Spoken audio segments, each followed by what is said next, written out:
Okay, welcome back, Dan. Good to see you. One Way Ratchet. We are thrilled to be unveiling a project that we've been talking about since the inception of this whole thing. In fact, when we started talking about doing a podcast, we said, "Wouldn't it be fun to do a TV show in real time?" And so here we are with our White Lotus deep dive. White Lotus deep dive.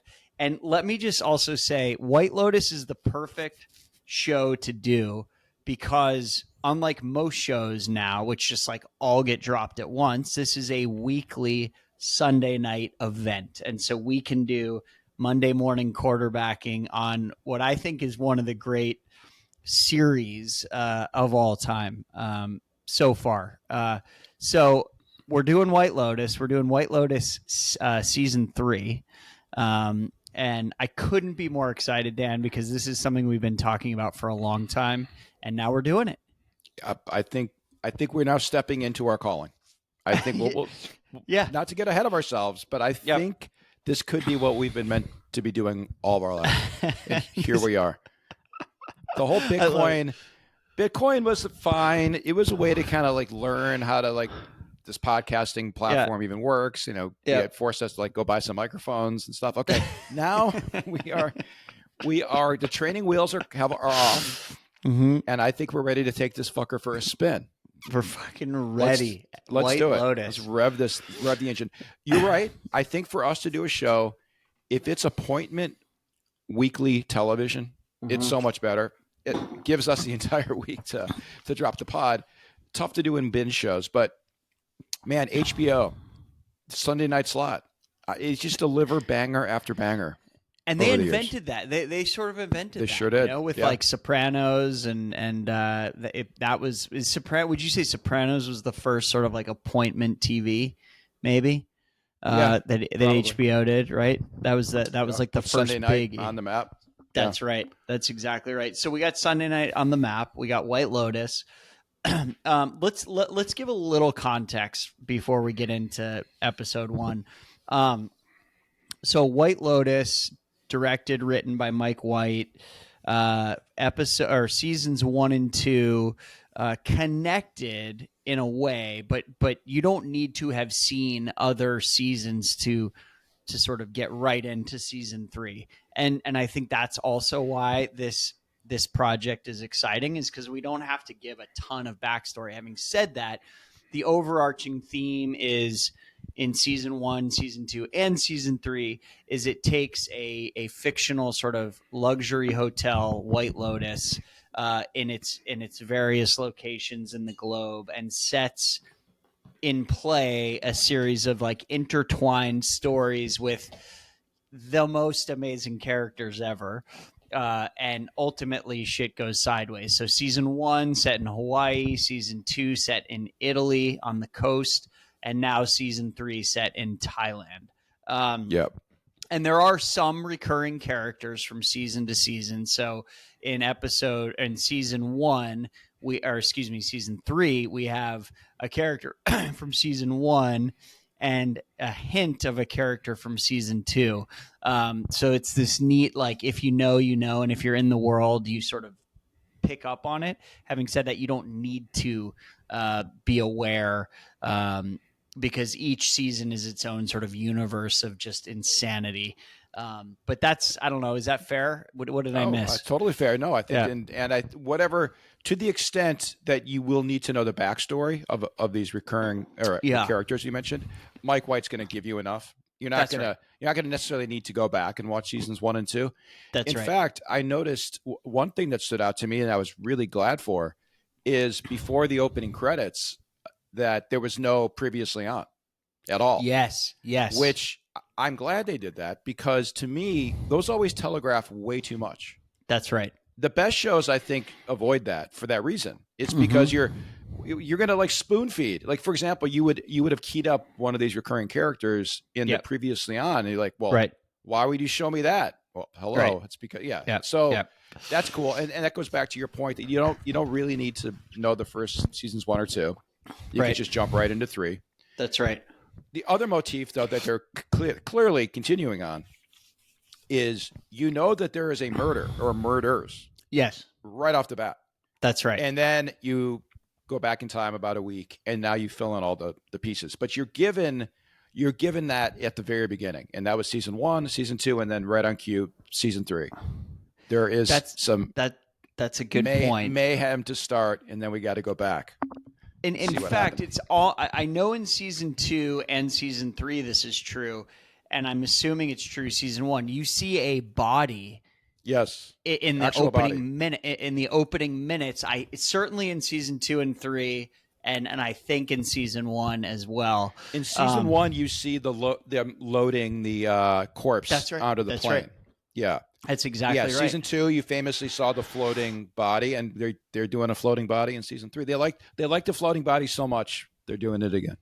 Well, it's funny, the great line about Shakespeare is that his tragedies begin with a marriage and end with a death, and his comedies begin with a death and end with a marriage, and it doesn't track perfectly, but there's this sort of reverse arc, and I'm now thinking I wonder how that plays with Mike White, because as dark as this show is, it's also a deeply funny series, like deeply funny. Yes. Oh yeah. And especially what he's saying about the characters and their lives. I mean, my God. Oh my God. Right. It's so good. And one worries, like, his characters are so rich and specific that in the hands of like a lesser writer director, it might become sort of like, okay, here's the X character, here's the Y character, and we're just like trotting out a new version. And yet somehow it defies that. Like, it's still deeply interesting because they're nuanced enough that they're in their own universe that it's like, oh my God, it's similar enough that it feels familiar, but it's still so different. Oh, and totally. I love so that. Let's get into the characters. Let's in a second. Because I think we get a way to do this intro show in the premiere is we're introduced to the characters. So let's talk about them. Like, what are the first impressions? What do we think?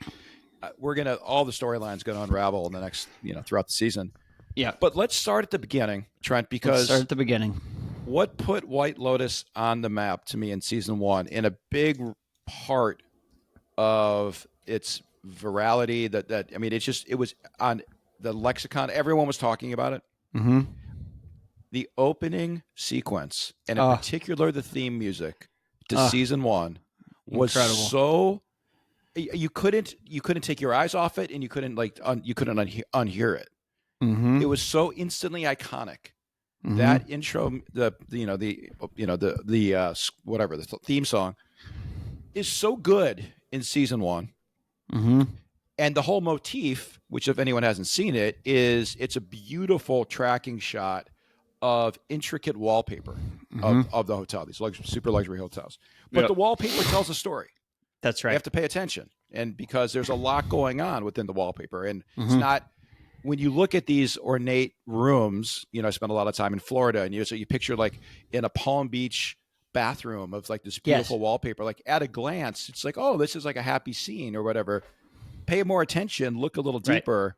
And there's actual darkness and mayhem and murder like within it. Yep. Okay. Yep. So that's a definite theme in White Lotus. And then in season 2, they changed the intro. Mm-hmm. It's similar. It's a derivative. I think it's maybe a techno-ish version of the season 1, but it's very similar. Yep. And the same motif with the wallpaper. Yep. Okay. I got to tell you, my instant take, maybe I'll think differently after a few episodes. I was severely let down by this intro. It's so funny you said that. I couldn't agree more. And let me just put a pin in that for a second and tell you that. So my wife was traveling this weekend. She got back at like 8:00. We all had dinner together, and then she and I were like, "Okay, it's White Lotus time." And I was lying on the couch, and I fell asleep within about 7 minutes of the start of it, just because nothing to do with the show. You got to 7 minutes. That's impressive. Nothing to do with the show. More just to do with I have such a hard time staying awake past like 9:30. Rewatched it this morning, so that's my context for this. So like last night, I caught, but as the and I have to say I was as excited about the intro sequence as anything, because it's such a specific, dark, a little disturbing, puts you ill at ease.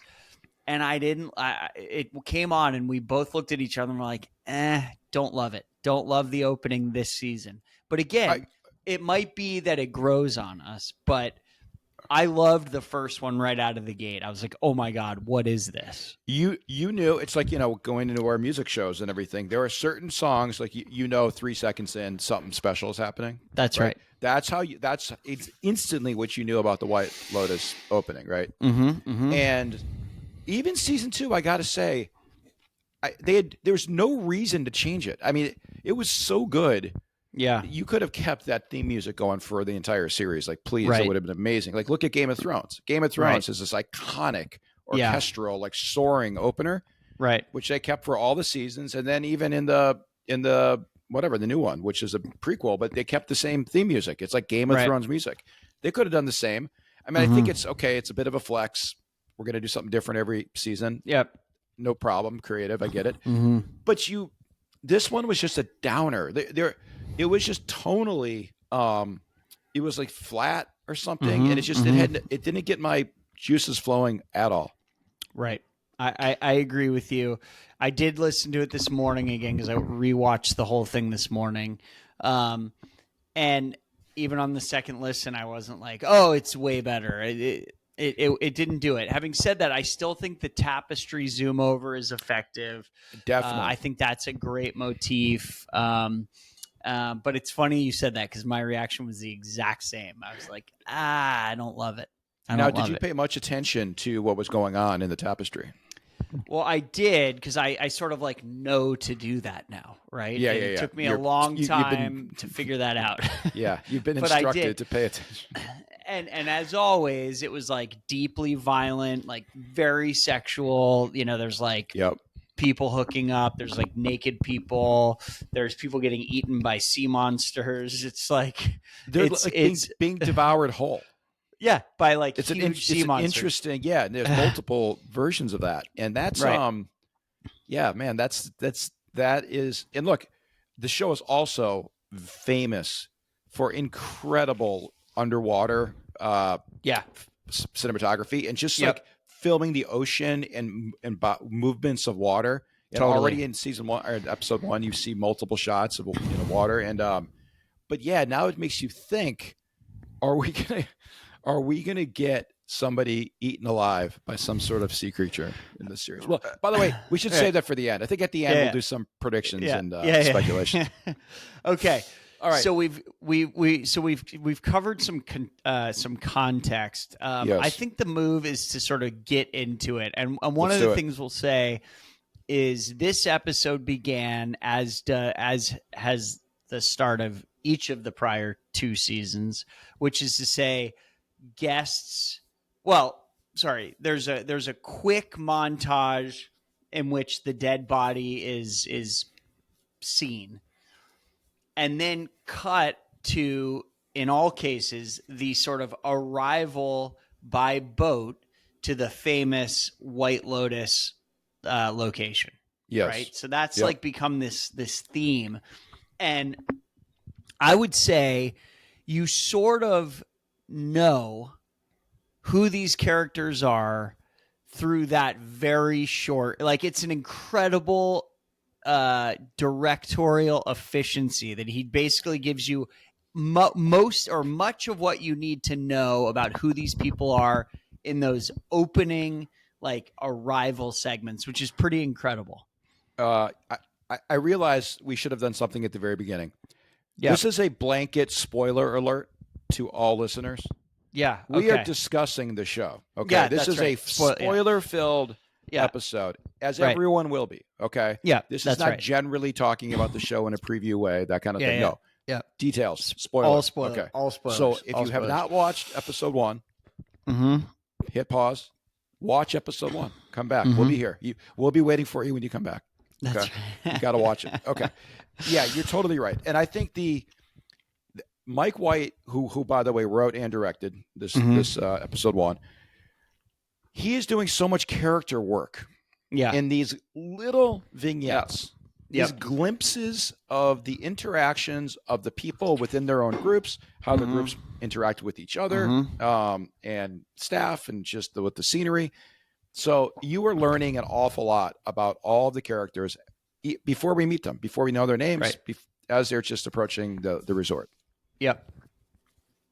And it's pretty incredible how he does it, and it's in the span of a pretty quick montage with some great like Thailand, Thai sort of like rock, jazz, disco song. It's great music. I loved that song. Like, as much as I didn't like the opening sequence, when it kicked into that like Thailand song was pretty incredible.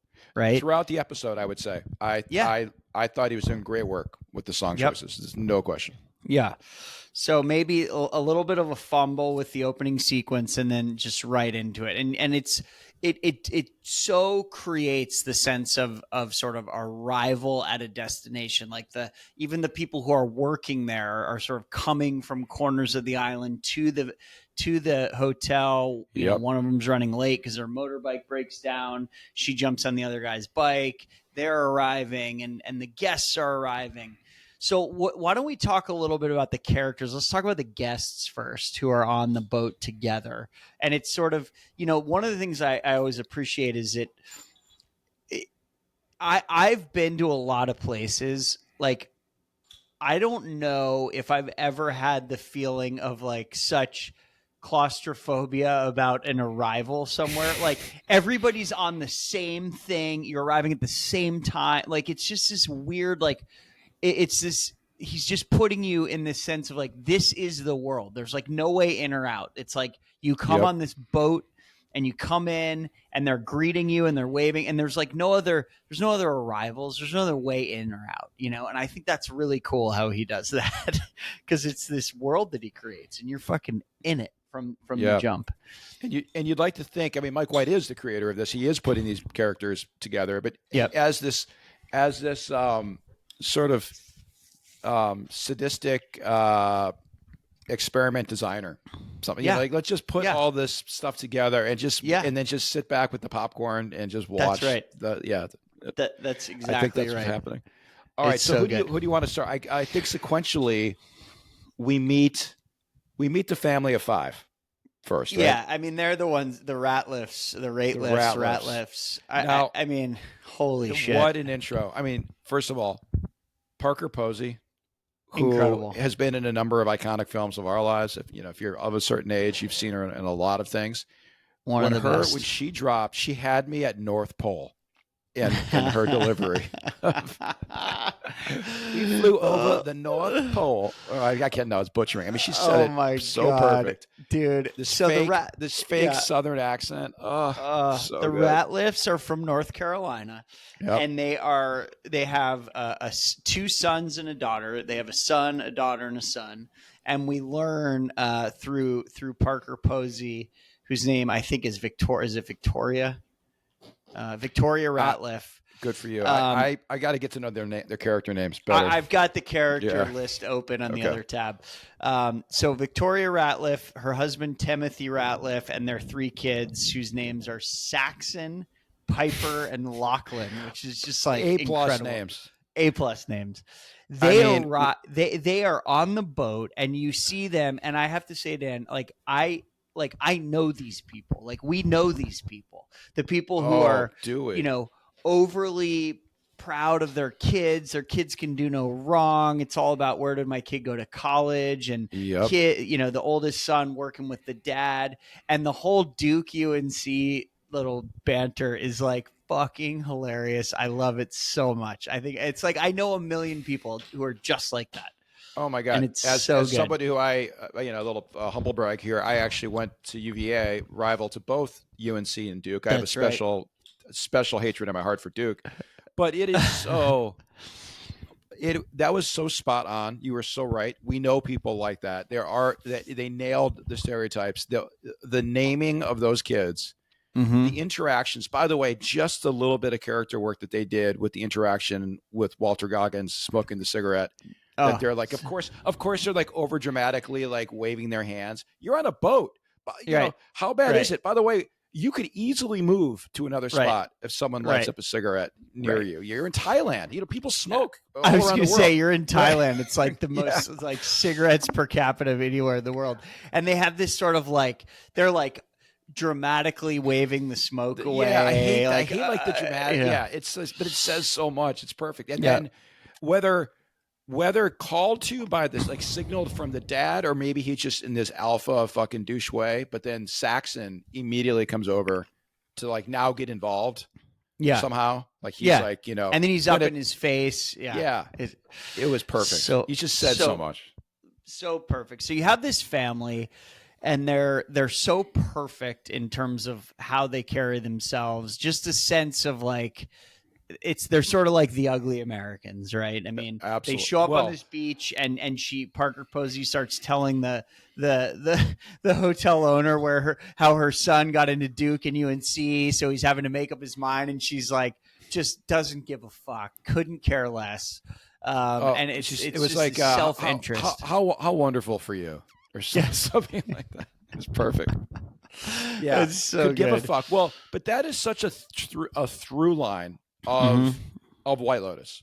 That's right. There is this commentary on class at all times. It's the status, maybe different than class, but it's the guests and the staff. And they are, there's always this tension because you have to be very wealthy to stay at these places. Right. But they focus a good amount of the stories always on staff or local people in the village, whatever, the people who were you know, in many ways overlooked, or they wouldn't be the star. You know, in a different context. But I think we're going to see a lot of that. I think obviously you mentioned already the woman, and I think the guy's like he's a guard or something, or and we're gonna all these people. You know, it's great because it's like there's table setting now, but you know how all this is going to come.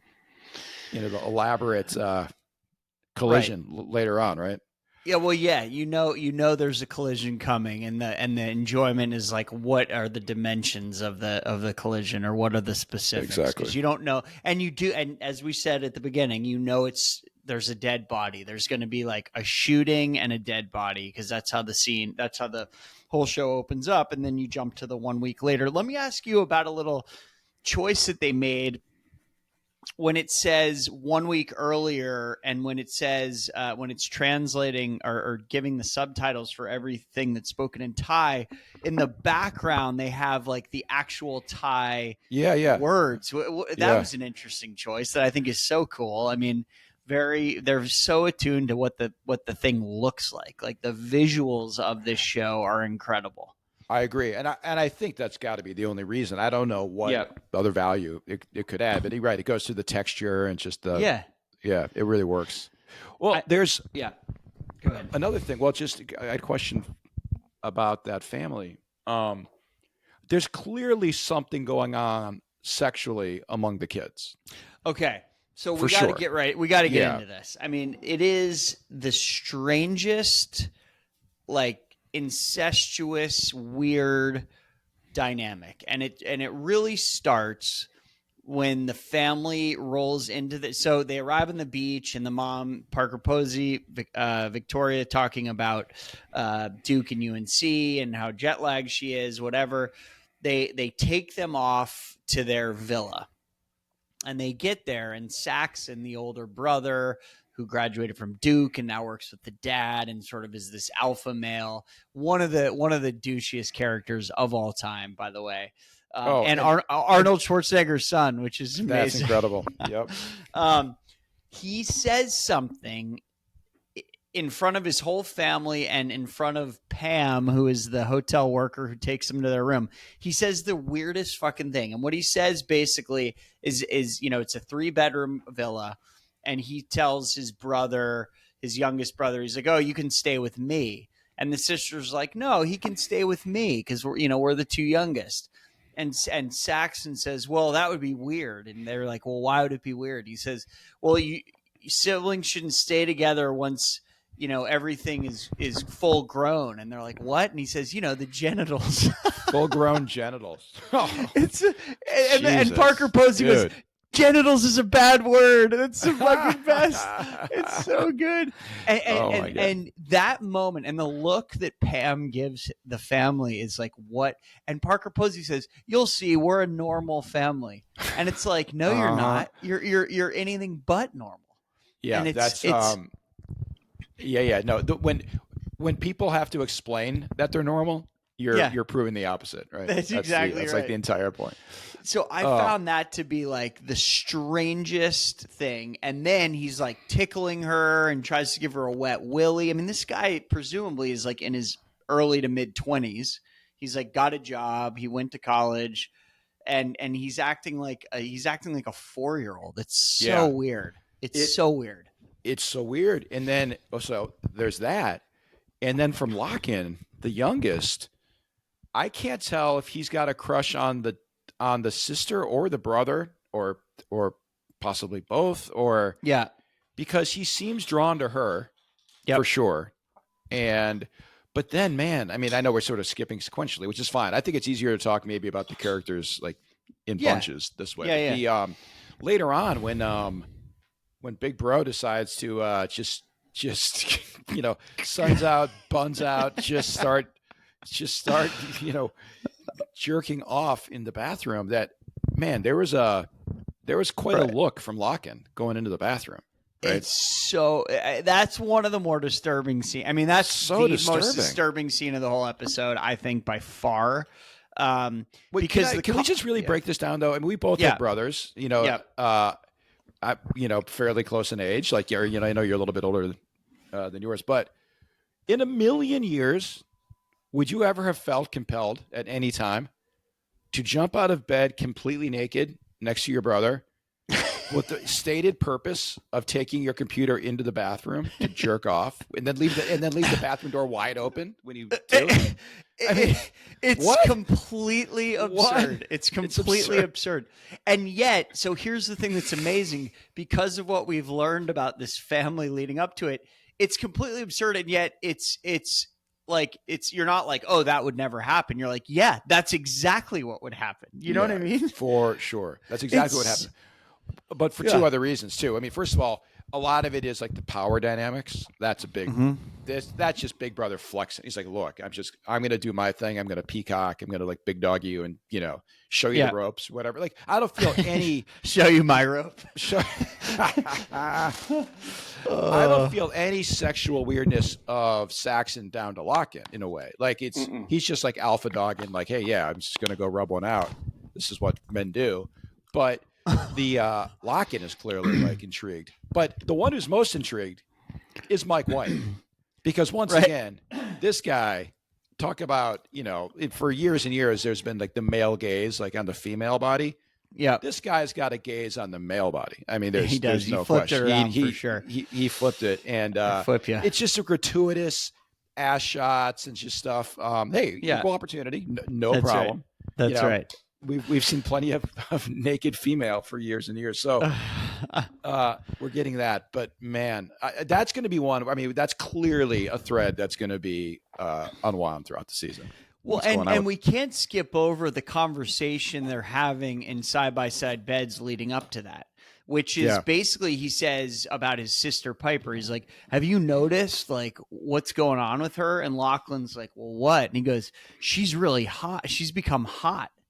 And she hasn't gotten, but she acts like she hasn't gotten laid. And I'm like, that is one of the strangest things to say about your sister. I mean, I don't have a sister, but I can guarantee you I wouldn't be saying about my sister that she's gotten hot. And he's lying in bed naked, and then he immediately jumps to, I'm going to pull up some porn and go jerk off. Like, what in the fuck? What in the, like, that's an awful segue, by the way. It's one of the worst segues. It doesn't get worse than that. Segue. That's a terrible segue. I mean, your sister is hot. I'm going to go rub one out. Jesus. It's so bad. It's so bad. Do you remember? So I took, I was taking notes throughout watching, and this is a note I wrote down. Do you remember when, because I feel like there is an element in Saxon who's like trying to teach his younger brother the ropes. Like, this is a little bit of, bro, you got to learn the way of the bro kind of thing. Yeah. I think that was it. Do you remember basically there are four things of what you want. You know, he asks him sort of like, what do you want? Well, I know the first is pussy. Yeah. I wrote this down. Power, freedom. It's freedom, like pussy, freedom, respect, and and money. Something money. Pussy, freedom, money, respect. Those are the 4 things you want. I love that you wrote that down. That's so good. Well, because it's worth writing down. I'm gonna tie this back to something, a bigger theme that I think connects across the entire show. That is a statement, man. And I got to say, I mean, he's not wrong for a bulk of mankind, male, the dominated, like the patriarchy and just, the themes that Mike White is very, interested in. Yeah. This is what the stereotypical male wants. I mean, there's no question. Like, he sort of, Saxon is the embodiment of it. And just his so confident that he could sort of hit on any of these women at the place would just be so charmed by his like cheese ball. Like, come on. And he says, do you remember he says he's lying next to the pool he's lying at the pool next to Lachlan, and he's like trying to flirt with these women. And then he says to Lachlan, he's like, cougars. And then he's like, man, being on a plane just makes you want to jerk off all these women away from home. And like, he's obsessed with this. And then he tells him, he hits on the three older women who are there together. And then he's sort of flirting with the young British woman next to him. And then he looks at Lachlan. He's like, yeah, you got to play the numbers. It's a numbers game. You're right. He's trying to impart wisdom to his brother. And unfortunately, it's just like the most deeply flawed and cheeseball approach to wisdom. And on the flip side, Piper, the sister, is there to like finish her thesis about Buddhism and is clearly very wrapped up in like a spiritual life that it probably no one else in the family has at all. And so you have in Lachlan like these 2 older siblings, one who's like the worst version of bro culture, and then the sister who's like off the other end with Eastern religion. And it's just like fucking fascinating to think how it's all gonna unfold. Well, that's you read my mind on that. That was the juxtaposition I was going to make with Saxon's wisdom, which is this overarching theme of Buddhism and Buddhist philosophy, which, by the way, I am not expert in at all. I did a few Wikipedia searches. I'm no Buddhist, but I am familiar with a lot of the one of the main tenets is. You would say is like the antithesis of whatever Saxon is. It is this like, the human condition is suffering, and how do you alleviate suffering is like through lack of like wanting things, essentially. And all what Saxon like represents is just this sort of wanting things. Like, what do you want? Sex, status, money, it's just like outwardly looking. And probably internally wanting, right? You're unhappy, you're empty, you were just looking for something. Whereas Buddhism is sort of like you're filling up the inside with meaning. I think that there was so many references to Buddhism and the shrines and the temple and everything. That's going to play out, I think, throughout the whole season. Yeah, no, you're right. And I actually just recently listened to a podcast about Buddhism, not in preparation for this, but I just happened to be listening to it. And they told the story of the Buddha. And basically he was this guy who sort of came to the realization that the root of all human suffering was in desire, like wanting something. That's it. Desire. Right? Exactly. And so his whole thing was like, don't be buffeted by the winds of desire, because that is at the end of the day the root of all suffering. Like you want something, you desire something, you get it, and then it's like not what you wanted, or it's not as good as you thought, or you want more of it. And if you just like free yourself from that, then you can be truly fulfilled and content. And you're right. Saxon is literally, he's unable to control himself. He's like masturbating in front of his brother. He's like, seriously, he's just like flirting with everything that walks. And he is the epitome of like unchecked desire. And his sister And his big complaint about his sister is that she's the opposite. She doesn't give in to what she wants. She like he keeps talking about how she suppresses everything, right? Yeah. And yet they were so unwilling to let go of their technology and everything and just be present, right? Oh my God, I love that. I love that when she's like, "Oh, this is a tech detox," and the dad just is like laughing. He's like, "No, not for us." And then she's like, "It is optional." And he's like, "Oh, okay, good." It's so good. Great. Well, let's talk about the dad for a minute. Yeah. Timothy Ratliff. Great North Carolina accent. He's the one who went to Duke. And there's so much to say about him. Where do we start? Well, first of all, another great example of give me just a British stage actor who can just come in and just nail a very specific American accent. I love it. I have so much respect for it. You just know that this family they're being set up for a fall, one way or the other. Absolutely. You know the whole thing with you. I mean, they tell you as much with the Wall Street Journal. You usually don't get a Wall Street Journal reporter hounding you, and it's going to be like great news for you, one way or the other, right? Some terrible stories about to come out. You could tell he was concerned. We don't know the details, but so that's obviously that's going to be fascinating to watch. But I think the dynamic among all of them is to me that's the story I think I'm most invested in, like right off the bat. Mm-hmm. Is that family? I totally agree, and I think, are they bad people? I don't think they're bad people. I think they're a great example of people who have bought into things that are ultimately like pretty hollow and shallow and unfulfilling. And in a way, it's like such a great comment on sort of the American dream and capitalism, and like the dad's got this business and now his son's working for him, and the mom's so proud, and they're so proud of where the kids are going to school, and that's all fine. That's not that stuff is not negative. Should be proud, right? But that when that's the only thing and there's nothing else, and you get the sense that there isn't much else, because they sort of rip on the daughter who is the one who's trying to find like spirituality. I mean, the great line, Parker Posey, like she's gotten her quote second wind, and but she just took a lorazepam or whatever, and then she says she's like, why does she have to leave? Why does she have to study a religion from another country? Couldn't she just, stayed in America and studied one of our religions? Like, it's so good. So perfect. It's so fucking good. Well, there's a lot of overlaps and connective tissue back to the previous seasons and stuff. You don't have to watch it, but I think for the ones who have seen the previous seasons, you get, this reminds me so much of the family in season 1 in Hawaii with the woke kids, which is very similar in that they're privileged or wealthy people who are flawed and have their own set of problems.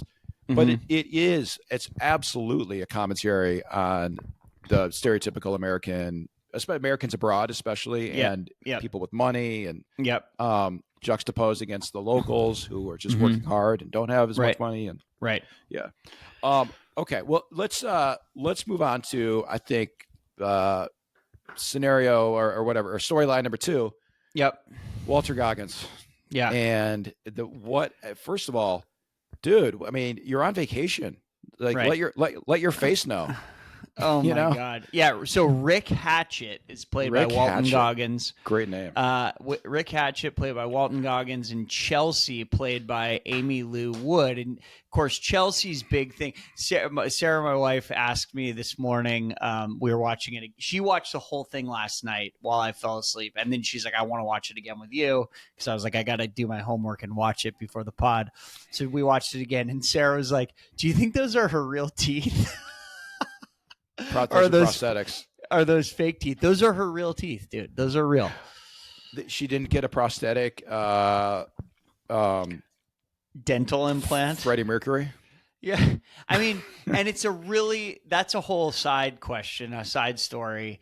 And then there's that great moment in the bar where the woman's like, I love your teeth. She's like, thank you.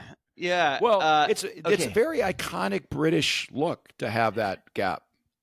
Well, it's not just a gap. It's like That's a drive a truck through it. It's so anyway, so you have this couple and you have Rick Hatchett and Chelsea, who at least on this thing it doesn't even have a last name. Let's talk about them. They are complicated. He seems like maybe the grumpiest person ever to appear on television. Seriously, dude. I mean, take a look around you. You're in one of the most beautiful places in the world. Just take a beat. Now, clearly he is troubled, and he is there for a specific reason. That's right. We don't know yet. He is looking for the owner, the guy who we didn't see. We saw his wife. Yep. He's looking for him. Yep. That's do you have any theories on that? I said to Sarah this morning, I was like, my prediction is that it's like his illegitimate father, or he's like the illegitimate son. He's trying to find his dad, who's a billionaire in Thailand. Yep. That was my first guess. But one of the things I've come to know with Mike White in this series is like my first guess is usually wrong. I'm usually off. Yeah, you're right. I think considering it was both of our instincts, it's probably is that everyone's what you thought instinct. too? And definitely. Because also when you saw him flipping through the photos, the dad looked enough like him. I mean, the guy he's looking for, assuming is his dad, it looks enough like him, and it would be the right age. And so you put those two together, that he's looking for him. That's right. We also, interesting, I mean, you always got to, for a high-quality show like this, never assume that even a single word of dialogue is ever superfluous. Like, they're very often in there for a reason. That's right. We also learned he couldn't go to Australia for some reason. Yeah. No, there's not a lot of country. Trent, are you precluded from visiting like too many countries in the world for any reason? Right now, especially like Australia. I mean, I would say like North Korea, Russia. We should probably not go to, right? Right.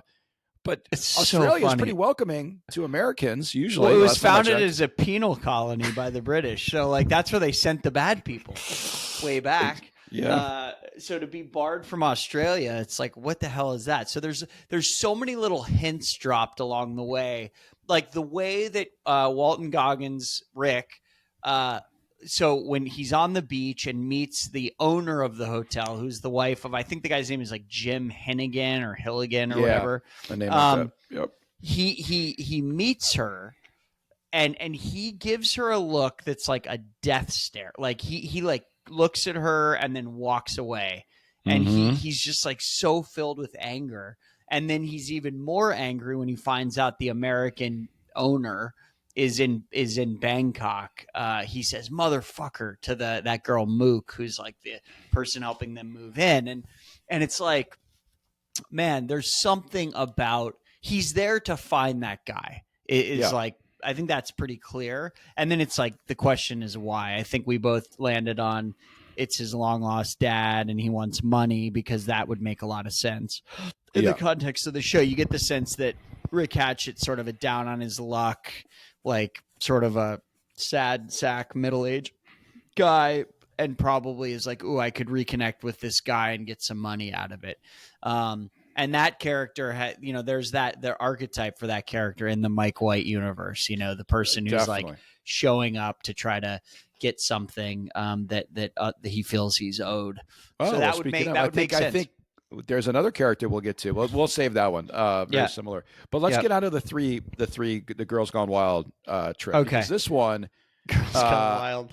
Yeah, this one really caught my attention, because that is another trope that, man, do you see? Like you see these girls trips or the girl weekends and stuff, and whether it's Nashville or wine country or down in Miami, I mean, my God. And I got to tell you, another just chef's kiss to Mike White. You nail that. He nailed that dynamic so perfectly, because it's perfect. It's never like group hugs and kumbaya and everyone's having a great time. There's always that tension within the groups, especially like a group of three, an unstable alignment like that. Somebody's going to be on the outs. Someone feels on the outs. They're clearly not all equals. Two have had way more success than the third. And holy shit, it's very relatable. We all know people. We've all been in scenarios like that. We know people that are in scenarios like that. And I just thought, to me, that was the one that was like super relatable, right? You could just feel it. And Totally. Carrie Coon, the one who was at the third one on the out, the one who cried at the end, she's an incredible actress. And Trent, She's you know in that Leftovers, right? so a big plug. Yep. Possibly my favorite show of all time, The Right. Leftovers. If anyone hasn't seen The Leftovers, just put a pin in it. It's only 3 seasons. It's very doable as far as like getting back into a show. Yep. And she leaps off the screen in Leftovers. So I'm really so I know what kind of actress she is. I think they're gonna do a lot with her. She's also beautiful, and they really purposely like did her whole like makeup and whatever to make her look a little dowdy compared to her friends. Yeah. But she's it's a little.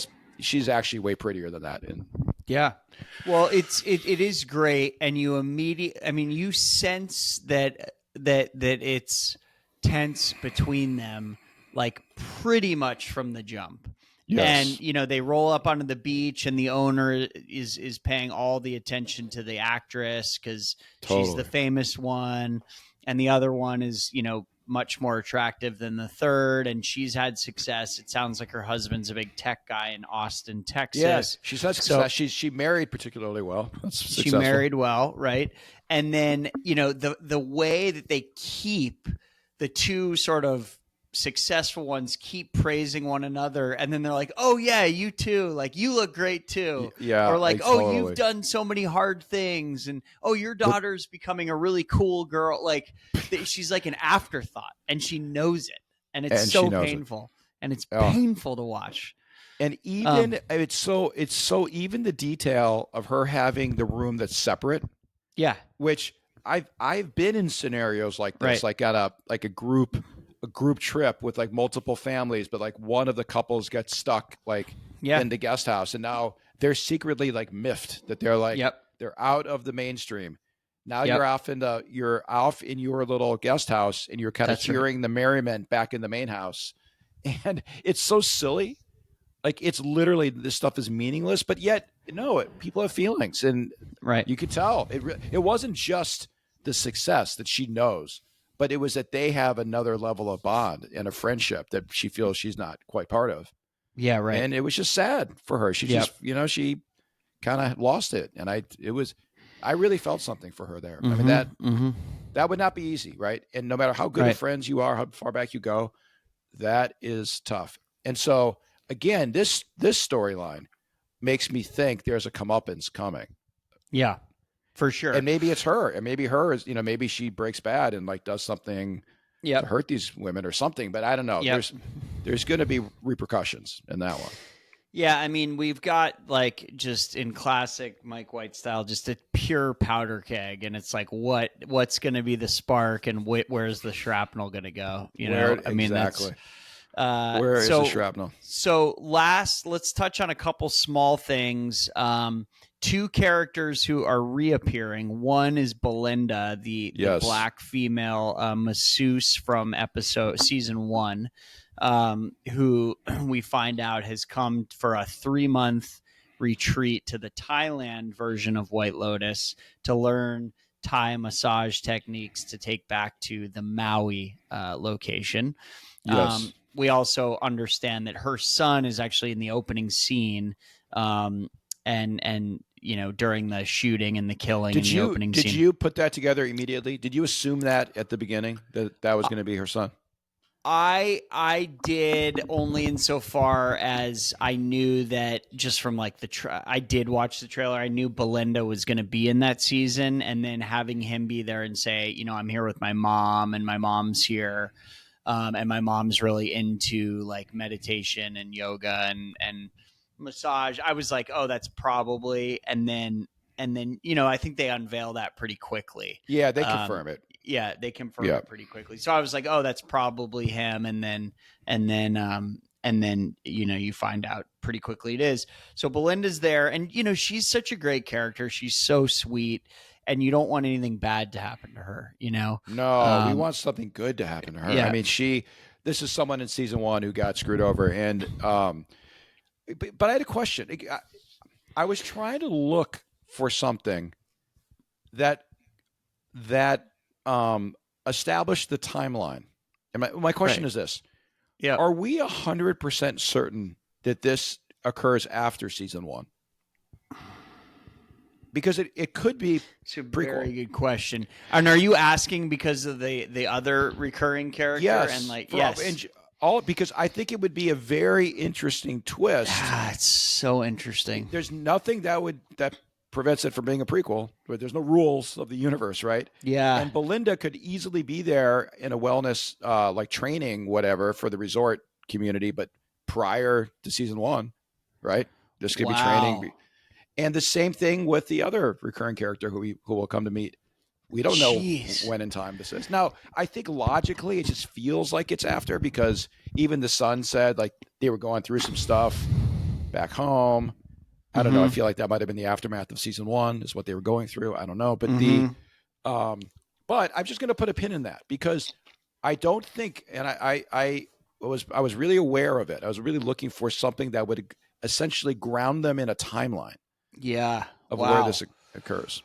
Well, it's something that will have to be answered because of Belinda and because of this character that we've been dancing around the whole time.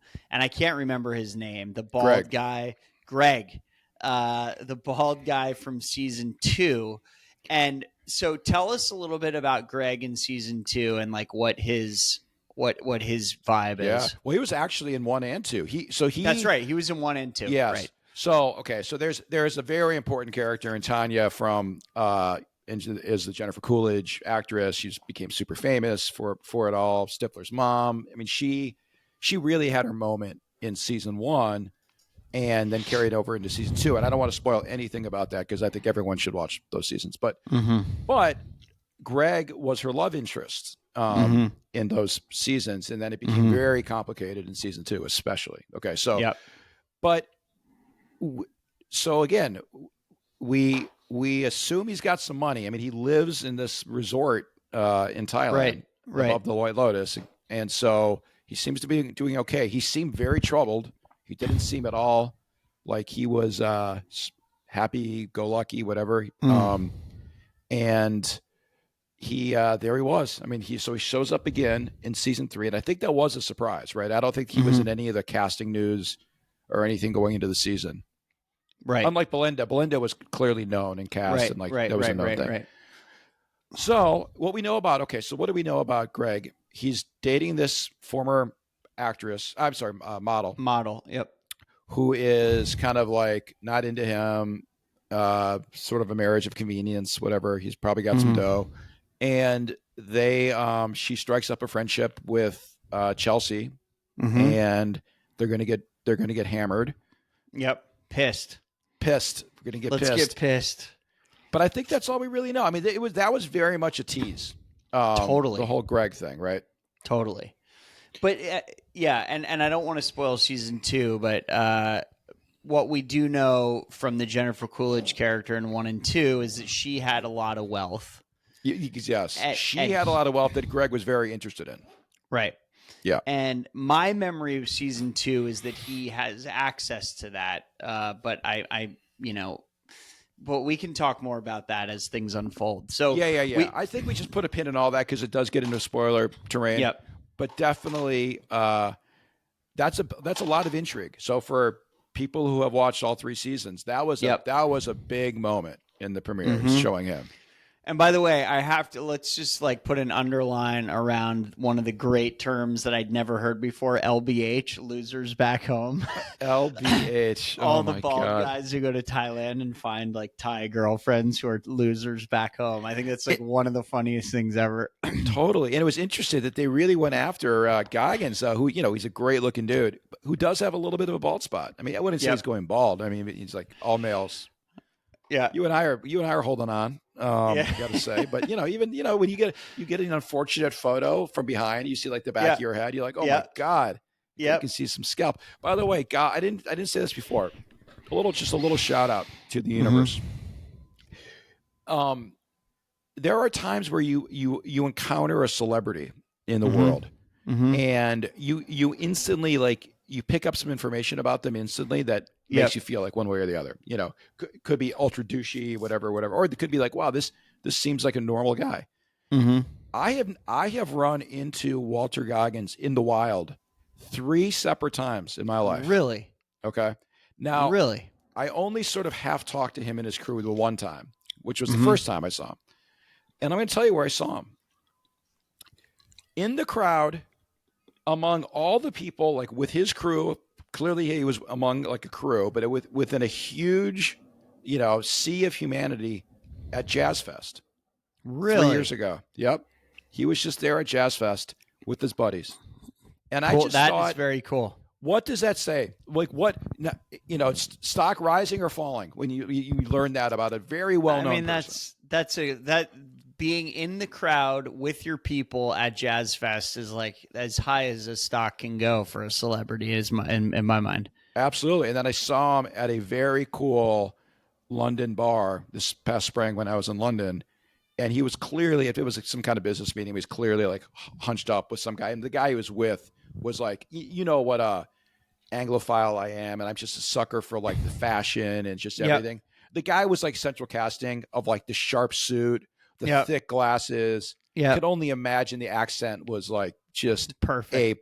A plus, right? Perfect Cambridge English. Totally. Oh man.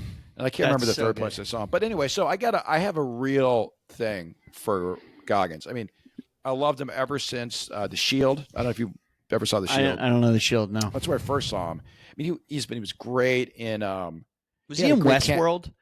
Nope. Oh, he wasn't. Not that I know of. Okay. He's in a new show though that's sort of a post-apocalyptic. There was a new show last year that I heard good things about, based on a video game. I forget the name. Anyway, but he's great. The casting, I got to say. So okay, in closing, all right. I know this. We should wind this down. Yeah, we got to wind it up. Well, give me one or two takeaways, or even predictions you got based on what we've seen.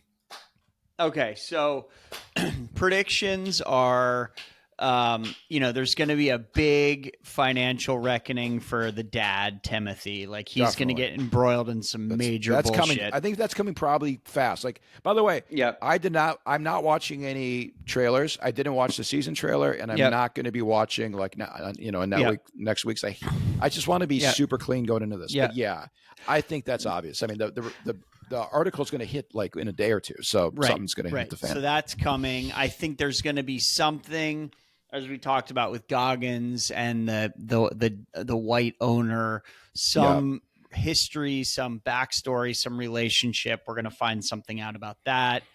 And I think, something weird with Saxon. Saxon's going to do something super weird that's going to like blow up the family somehow. Some weird sex thing. I hope there's not any actual incest in this season. But it is Mike White, and you know what? Like that is not a bridge too far for this guy based on what we've seen. No, there sure isn't. That's about that's about all I got. Yeah, it's good, and I feel like it's a little we're premature to be making any kind of predictions there. Yeah. So, two last things that I want to bring up. We forgot to mention characters that I do think are going to become very important, which is the two local employees. Right. I forget their names. I'm sorry. I'm really bad at this. Mook is the girl. Is the woman, who, by the way, is a K-pop megastar, apparently. Oh, is that right? Yeah. One of the real big girl bands. Okay. And then I forget the guy's name. His name is Guy Talk. Okay. Guy Talk. Thank you. So, what makes me think they're going to play a vital role in all this is because of what we know from the opening sequence is there is a massive shootout. Right. Now, I don't think any of the guests came packing that kind of artillery. I just don't think they have guns. I mean, maybe Rick does. He seems like he might have a gun. But in general, I don't think that anyone came packed, with their no one's resort wear. Right. Okay. No one's strapped. But they spent a decent amount of time focusing on security and even focusing on the owner's security detail. Yep. Now, those guys would have guns. Yep, they did. So, they had guns. They had guns. So now they're telling you something there, right? There's a active shooter situation that's going to be happening at the end of the week. And we know the people that have the guns. So I just think we have to track that. Yeah, that's good. That's a good thing to draw a line under too, because we it's easy to get wrapped up into the sort of the central stories, but as is often the case, some of these subtle stories that seem subtle at the start end up playing, outsized roles later. So it's always good Yes. to keep track of this stuff. Keep track, because it's also, White he's a very intricate in what he's doing, and he's not, Yep. like I said before, there's usually, I mean, there might be misdirection, but it's purposeful. So there's not like wasted dialogue. Like I'll give you another one. Speaking of all the gunplay, so you're familiar with the notion of Chekhov's gun. Yeah. Obviously. Okay. Right. I think they introduced in this episode Chekhov's fruit. Yes, the toxic fruit. The toxic fruit that's deadly. Yep. Well, you don't invest 2 or 3 lines of dialogue in the opener, right? Unless there's some payoff with some bad fruit, like later on in the series. The pong tree. So good. So good.